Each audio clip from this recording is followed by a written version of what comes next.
Naira study. अब आप सब कैसे हैं? आई होप कि आप सभी अच्छे होंगे और अपनी स्टडी को कंटिन्यू कर रहे होंगे। फ्रेंड्स, आज के वीडियो लेक्चर में हम बात करने वाले हैं जो आपका सब्जेक्ट कंप्यूटर हो जाता है, इसके कुछ जो वस्तुनिष्ठ टाइप क्वेश्चंस है उसको कंटिन्यू करेंगे। और उससे पहले जैसे कि रोज करते हैं, पहले कुछ पॉइंट्स को हम लोग कंटिन्यू करते हैं, उस पर डिस्कस करते हैं और उसके बाद सीरीज की तरफ चलते हैं। सो उसी तरह से आज भी हम लोग कंटिन्यू करेंगे। सो आप लोग वीडियो में लास्ट तक बने रहिएगा, वीडियो को बिल्कुल भी स्किप ना कीजिएगा क्योंकि हर एक चीज आप लोगों के लिए बहुत ज्यादा जरूरी हो जाती है। तो फ्रेंड्स चलते हैं। सबसे पहले हम कंप्यूटर के बारे में जानते हैं। कंप्यूटर होता क्या है, कंप्यूटर की फुल फॉर्म क्या है। तो कंप्यूटर की फुल फॉर्म हम पहले भी डिस्कस कर चुके हैं और आज फिर से डिस्कस करेंगे कि कंप्यूटर की फुल फॉर्म हो जाती है C फॉर कॉमनली। देखिए यहाँ पे हम समझ लेते हैं COMPUTE और आपका R हो जाता है। C for commonly, O for operating, M for machine, P for particularly, U for use, T for trade, E for education और R फॉर रिसर्च। तो इससे मिलकर कंप्यूटर बना है, ठीक है। किससे मिलकर बना है? तो COMPUTER कंप्यूटर से। और इसके जनक के बारे में बात की जाए, क्योंकि हर एक चीज का कोई ना कोई जनक होता है, कोई ना कोई पिता होता है। बिना पिता के तो कोई नहीं हो सकता ना, तो वही चीज हो जाती है। तो हम अगर बात करें कि कंप्यूटर के जनक कौन है, तो कंप्यूटर के जनक चार्ल्स बेबेज हो जाते हैं। इन्होंने कंप्यूटर का आविष्कार किया। वो बात अलग की थी कि जब कंप्यूटर सबसे पहले बने तो बहुत बड़ी यानी उसका आकार बहुत बड़ा था। एक रूम चाहिए होता था एक कंप्यूटर को सेट करने के लिए, उसमें बहुत ज्यादा खर्चा आ जाता था, बहुत वजन भी उसका था। फिर उसके बाद प्रथम पीढ़ी के, द्वितीय पीढ़ी के, तृतीय पीढ़ी के, चतुर्थ पीढ़ी के, पंचम पीढ़ी के कंप्यूटर आए, ठीक है। इन पर भी हम लोग डिटेल में डिस्कस करेंगे, इसीलिए आप लोग चैनल को सब्सक्राइब कर लें क्योंकि हर एक महत्वपूर्ण जानकारी आपको आपके चैनल से प्राप्त होगी। आपका जो ये नायरा स्टडी हब है इससे आपको प्राप्त होती रहेगी, इसलिए आप लोग सब्सक्राइब जरूर कर लें। तो यहाँ पर हो गया कि कंप्यूटर के जनक कौन है, कंप्यूटर की फुल फॉर्म क्या होती है, इन चीजों के बारे में हम लोगों ने जानकारी प्राप्त कर ली। अब बात कर लेते हैं टॉम लिंसन कौन है। तो टॉम लिंसन, इनके बारे में अगर बात की जाए तो आप लोग जो रोजमर्रा की जिंदगी में कर रहे हैं, बहुत ज्यादा प्रचलन में है, क्या चीज हो जाता है? ईमेल। आप किसी को कोई मैसेज देते हो तो कैसे देते हो? क्या ऐसे ही आप सोच लेते हो और मैसेज पहुंच जाता है? तो बिल्कुल भी नहीं। आप लोग क्या करते हो, उसको अकाउंट पता होना चाहिए, यानी उनके बारे में जानकारी पता होनी चाहिए, उनकी ईमेल आईडी पता होनी चाहिए, तभी तो आप भेज पाते हो ना। ऐसे तो नहीं है कि आपने सोचा और पहुंच गया, बिल्कुल भी नहीं है, ऐसा तो नहीं है। तो क्या है, तो आपको उसका अकाउंट पता होना चाहिए। जैसे आपने लेटर लिखा तो आपने कागज पे लिख दिया और हवा में उड़ा दिया और पहुंच गया? नहीं पहुंचा। उसका नाम पता होना चाहिए जिसके नाम से आप लेटर लिख रहे हैं, और उसका एड्रेस पता होना चाहिए जिसके नाम से आप लिख रहे हैं, तो उसके एड्रेस पे आपका खत पहुंच जाएगा। तो इसी तरह से ईमेल हो जाता है। तो इन्होंने क्या किया, जो टॉम लिंसन हो जाते हैं, इन्होंने क्या किया, जो थे मतलब अब तो नहीं है, तो इन्होंने क्या किया, दो व्यक्तियों यानी दो जन जो है, दो जन के जो विचार है उसका आदान प्रदान करने के लिए, क्या भाई कोई चीज हम कह रहे हो और आप सुन रहे हो और कोई आप कुछ कह रहे हो और हम सुन रहे हैं, तो चीजों का आदान प्रदान हो गया ना। तो इन्होंने ईमेल बना दिया। क्यों? क्योंकि ये अपनी बातों का आदान प्रदान कर सकते हैं। भाई ईमेल से आप क्या करते हो, भाई आपने मैसेज डाला, आपने मैसेज हमको दिया और हमने पढ़ा और हमने अपने विचार रखे, तो यही हो जाता है। और अगर आपके ये टॉम लिंसन हो जाते हैं, इनके बारे में बात करें तो इनका निधन 74 वर्ष की उम्र में हो गया था और इन्होंने इतना बड़ा काम किया जो आज हम लोग उससे बहुत ज्यादा बेनिफिट उठा रहे हैं। क्योंकि भाई बेनिफिट तो है ही है, क्योंकि कुछ लोग कहते हैं कि मोबाइल बहुत खराब चीज है, बहुत ही गलत चीज है। अगर किसी को कान में लगाए भी देख लेते हैं या वो वर्क कर रहा है उसको हाथ में पकड़े भी देख लेते हैं, तो कुछ लोग क्या कहते हैं कि बंदा अच्छा नहीं है, मतलब मोबाइल है तो वो बंदा अच्छा नहीं है। ऐसे प्रचलन में है, आपके आसपास भी बहुत लोग होंगे। लेकिन ये इतना अच्छा प्लेटफॉर्म है, इतना अच्छा प्लेटफॉर्म है कि आज हम जो आपके सामने खड़े हैं तो ये मोबाइल ही की देन है, ठीक है ना। वरना आप हमको क्या जानते कि कोई नायरा मैम भी है ना। और इसी तरह से एक हम ही नहीं, आप बड़े बड़े टीचर्स जो हो जाते हैं तो किसी के बारे में आपको नहीं पता था और बच्चा क्या करता था, अपने जो पहुंचता था यानी 5 किलोमीटर दूरी पे मान लीजिए चलिए स्टार्ट करते हैं आज की सीरीज का फर्स्ट नंबर क्वेश्चन हो जाता है, रेडियो के माध्यम से शिक्षण व सूचना कितने प्रकार से प्राप्त होती है। तो 3 प्रकार से, 4 प्रकार से, 1 प्रकार से, 6 प्रकार से। तो इसमें आपका आंसर जो हो जाता है वो 3 प्रकार, यानी कि ऑप्शन आपका राइट है। सेकंड आपका क्वेश्चन हो जाता है, एजुसेट को कहाँ से प्रक्षेपित किया गया है। सतीश धवन, हरिकोटा, असम, आगरा, गोरखपुर। तो इसमें आपका जो आंसर हो जाता है वो सतीश धवन, हरिकोटा हो जाता है।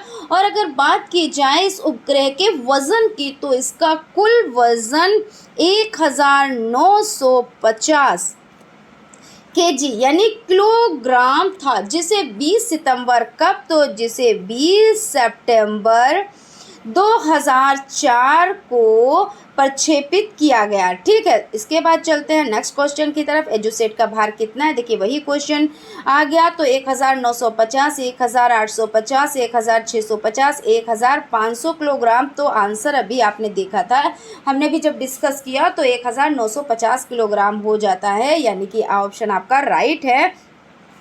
GSLV का पूरा नाम हो जाता है, जो आपका फर्स्ट ऑप्शन है वो आपका राइट है। ठीक है, टेप रिकॉर्डर कितने प्रकार का होता है, तो 1 प्रकार, 2 प्रकार, 3 प्रकार, 4 प्रकार। तो इसमें आपका जो क्वेश्चन है, टेप रिकॉर्डर कितने प्रकार का होते हैं, तो 2 प्रकार, यानी ऑप्शन आपका राइट है। साइट का प्रयोग भारत में कब से प्रारंभ हुआ, 1975 से, 1875 से, 1970 से, या 2000 से। तो इसमें आंसर आपका हो जाता है 1975 से, यानी ऑप्शन आपका राइट है। ठीक है ना फ्रेंड्स, आप लाइक सब्सक्राइब करते रहें, क्योंकि आपका एक लाइक जो होता है ना, हमें बहुत ज़्यादा मोटिवेट करता है। तो आप लोग लाइक ज़रूर किया कीजिए और कमेंट भी ज़रूर किया कीजिए, क्योंकि कमेंट करना भी बहुत ज़्यादा ज़रूरी हो जाता है कि हाँ, हमें भी पता चलता है कि आप लोगों को कुछ समझ में आ रहा है या नहीं आ रहा है ना। वैसे आप लोग तो बहुत अक्लमंद, बहुत होशियार हैं, आप लोगों की समझ में सभी चीज़ें आती होंगी और अच्छे से आती होंगी, और मेहनत भी बहुत अच्छे से आप लोग कर रहे होंगे। किसका कथन है, अभिकर्मित अधिगम अनुभवों का वह नियोजन क्रम है जो उद्दीपन अनुक्रिया संबंध के रूप में कुशलता की ओर ले जाता है।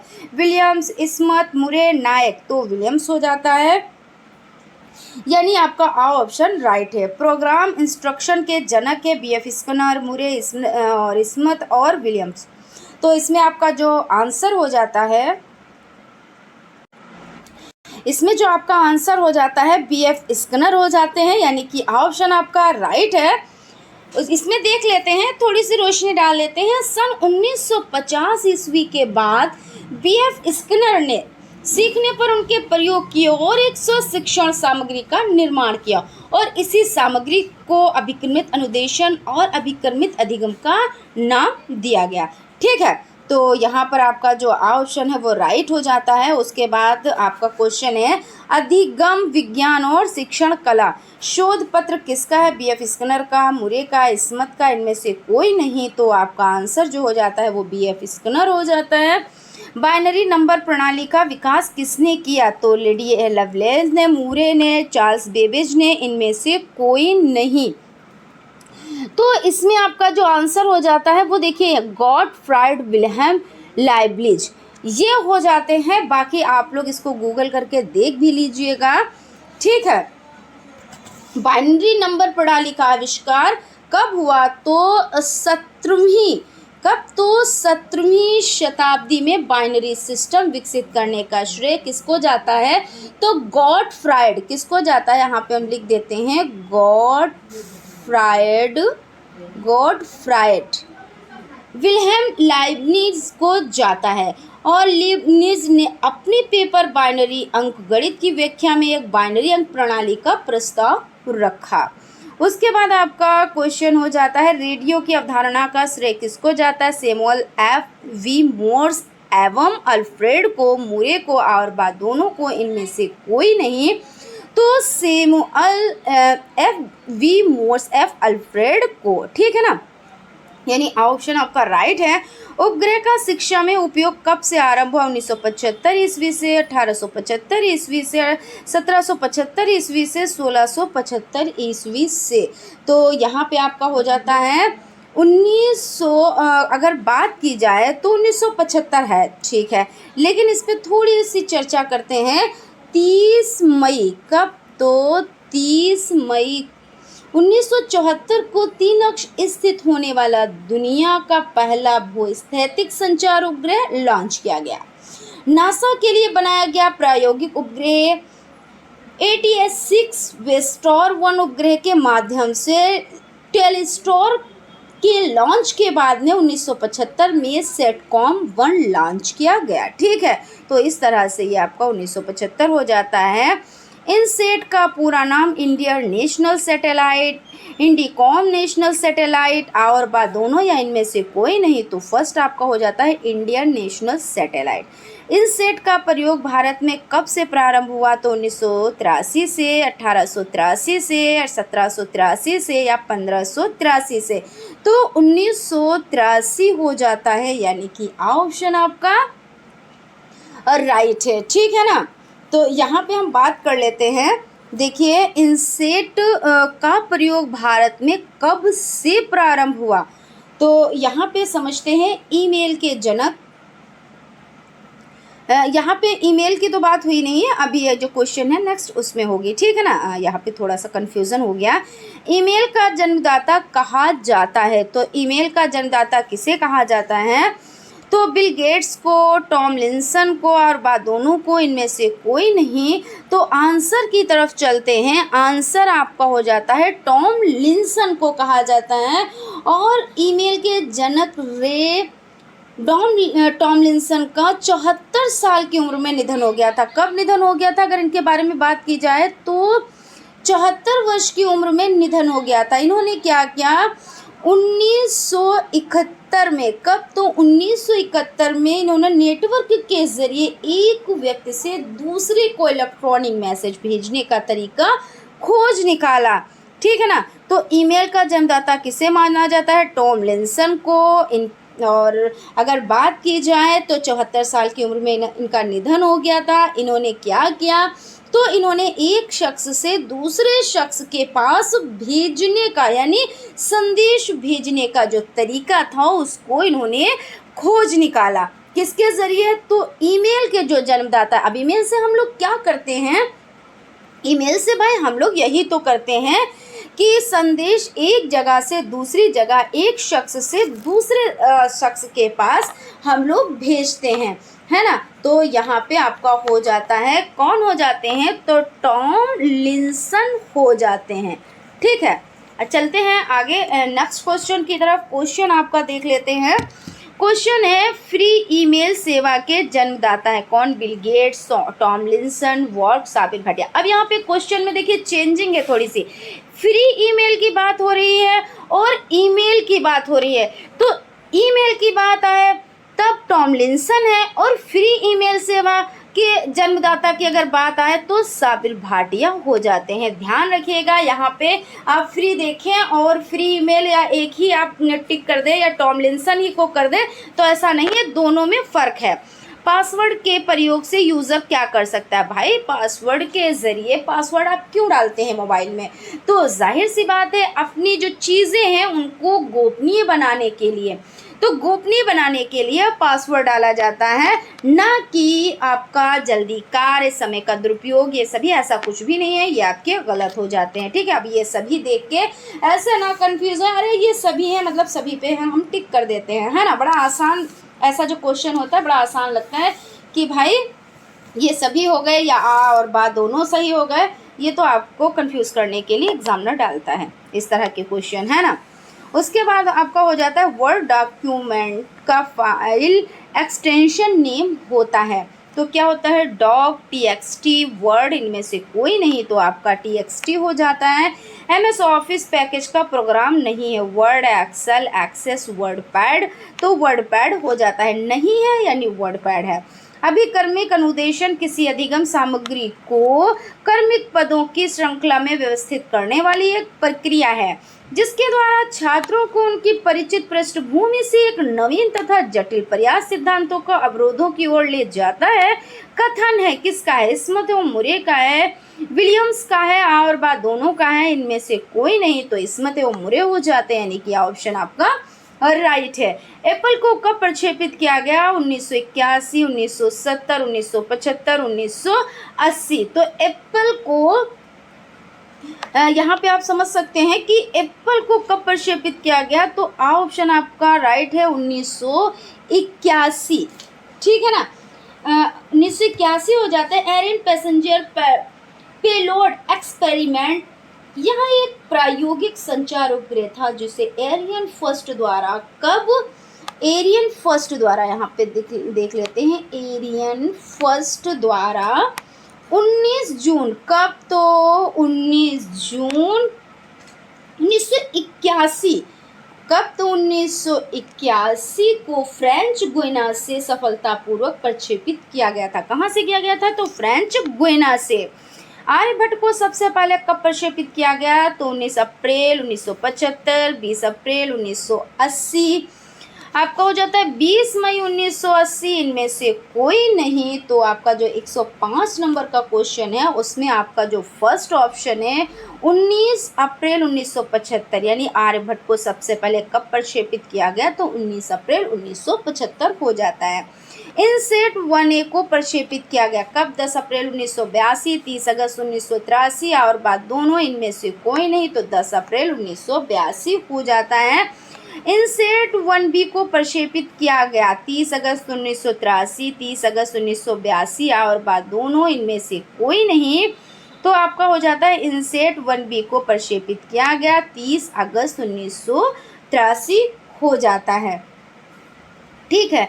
बैंकों के एटीएम किस नेटवर्क के उदाहरण हैं, तो यहाँ पे बात कर लेते हैं लैन की है या वैन की है, मैन की है। तो लैन यानी लोकल एरिया नेटवर्क, जो एक कमरे तक सीमित रहते हैं, है ना।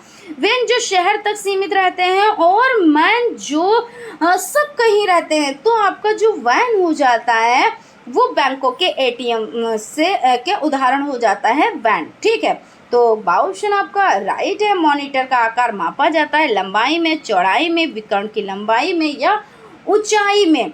तो यहाँ पे हम बात कर लेते हैं कि विकर्ण की लंबाई में। मॉनिटर ये क्यों, हर डिस्प्ले स्क्रीन जो होती है उसको विकर्ण से मापा जाता है। किसको, जो डिस्प्ले स्क्रीन जो होती है ना, हर डिस्प्ले स्क्रीन, मॉनिटर की हर डिस्प्ले स्क्रीन को उसकी क्या करते हैं, विकर्ण से मापते हैं। तो यहाँ पे विकर्ण की लंबाई में हो जाता है। स्प्रेडशीट परिकल्पन के लिए उपयोग किया जाता है क्या, वर्ड, एक्सेल, पावर पॉइंट या एक्सेल। तो यहाँ पे देखिए एक्सेल और एक्सेल दो बार है ना, लेकिन आंसर आपका जो है उस पर हम चलते हैं। यहाँ पे एक्सेल है तो आप बा भी मान सकते हैं भाई, जब एक्सेल है और दो जगह दिए हुए हैं तो ऐसा भी मिसप्रिंट हो जाता है, ऐसी कोई दिक्कत नहीं है। इन सब चीज़ों पे ध्यान ना दिया कीजिए, बस आपको आंसर पता हो तो आप उस पर टिक करेंगे।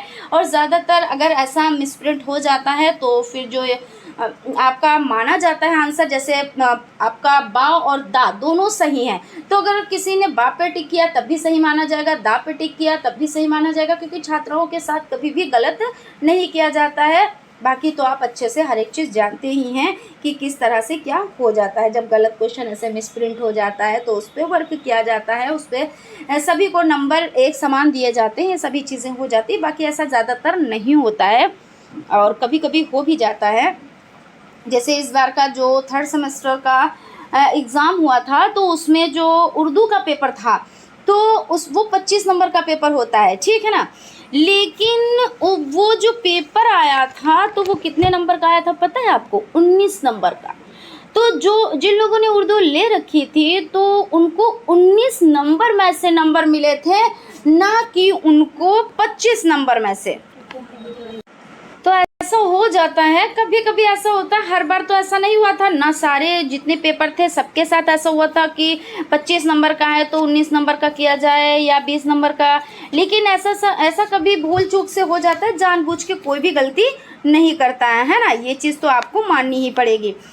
चलते हैं, देखते हैं नेक्स्ट क्वेश्चन। MS एक्सेल का एक्सटेंशन नेम होता है .doc, .xls, .ppt, .bmp।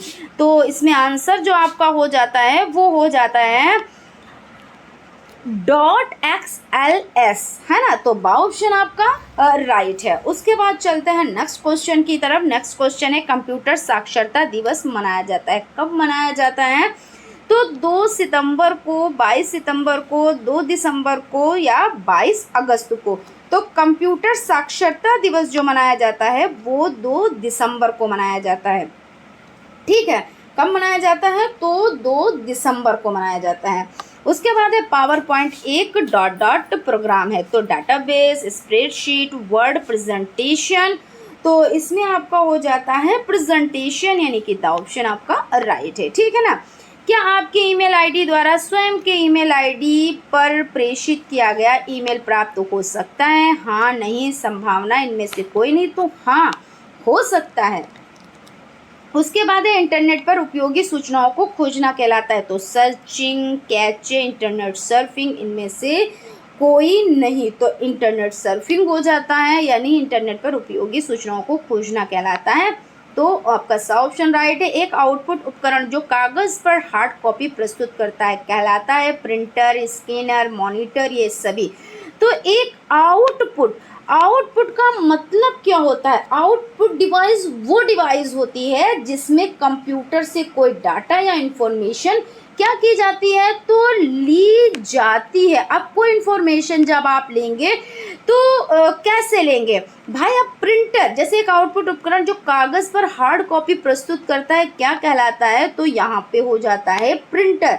तो इसमें वो चीज़ों को निकाल कर देता है। तो आउटपुट डिवाइस जो डिवाइस होती है जिसमें कंप्यूटर से कोई डाटा यानी डाटा या इंफॉर्मेशन क्या की जाती है? तो ली जाती है, हमें प्राप्त होती है। और इनपुट डिवाइस में क्या होता है कि इनपुट डिवाइस होता है जिसके ज़रिए कंप्यूटर को कोई डाटा प्रोवाइड कराया जाता है या कोई इन्फॉर्मेशन दी जाती है। जैसे हमने क्या किया, सबसे पहले हम कीबोर्ड पर बैठे या माउस से हमने वर्क करना स्टार्ट किया, तो क्या हुआ? माउस के ज़रिए जो आपकी स्क्रीन है, डिस्प्ले है, उसके अंदर आपका जाता है। तो ये क्या हो जाता है? ये इन मतलब अंदर को हमने किया, अंदर हमने चीज़ों को किया, वो प्रोसेस करके हमें बाहर देगा, यानी आउट करेगा, आउटपुट करेगा। तो ऐसे आप समझे। वेब ब्राउज़र नहीं है, Mozilla, Firefox, internet explorer, Google Chrome, MS word, तो MS वर्ड हो जाता है। द ऑप्शन आपका राइट है। स्पीकर किस प्रकार का डिवाइस है? इनपुट, आउटपुट और बात दोनों, इनमें से कोई नहीं, तो आपका आउटपुट हो जाता है। आउटपुट अभी आपने समझा आउटपुट क्या होता है। तो आउटपुट डिवाइस वो डिवाइस होती है जिसमें कंप्यूटर से कोई डाटा या इंफॉर्मेशन ली जाती है, हमें वो चीज़ प्राप्त होती है। अब हमने कोई फोटोकॉपी कराई, अब हमें वो चीज़ प्राप्त हुई, तो वो क्या है? आउट, उसने आउट करके हमें दिया, यानी आउटपुट है ना, वो चीज़ हो जाती है। और आउटपुट में क्या आता है? जैसे मॉनिटर हो जाता है, प्रिंटर हो जाता है, ये हमारे क्या हो जाते हैं? तो ये हमारे आउटपुट हो जाते हैं। और इनपुट में क्या आता है? जैसे माउस है हमारा, कीबोर्ड है हमारा, है ना, जॉयस्टिक हो जाती है, स्कैनर हो जाती है, ये सब क्या है? तो ये इनपुट में आते हैं, है ना। तो इस तरह से आपका हो जाता है। एक निब्बल कितने बिट को सृजित करता है? 2 बिट, 3 बिट, 4 बिट, 8 बिट, तो आपका 4 बिट हो जाता है। तो इसमें आपका सा ऑप्शन राइट है। ठीक है ना। तो यहाँ तक आप लोगों का जो सेशन है वो कंप्लीट हो चुका है। आई होप आप लोगों को सेशन अच्छा लगा होगा, और अगर सेशन अच्छा लगा है तो एक लाइक तो बनता है भाई, क्योंकि आप लोग जब लाइक करते हो तो हम मोटिवेट होते हैं। आपका एक एक लाइक हमारे लिए बहुत ही मोटिवेट करने का एक ज़रिया है। और जब आप कमेंट करते हैं वो भी हमें बहुत अच्छा लगता है कि हाँ आप लोग अच्छे से पढ़ रहे हैं। तो आप लोग लाइक भी ज़रूर करें, कमेंट भी ज़रूर क्या करें, और अगर हो सके तो कम से कम अपने 5 फ्रेंड्स में वीडियो ज़रूर शेयर किया करें, जिससे उनको भी बेनिफिट हो सके। तो फ्रेंड्स मिलते हैं नेक्स्ट क्लास में। Thank you.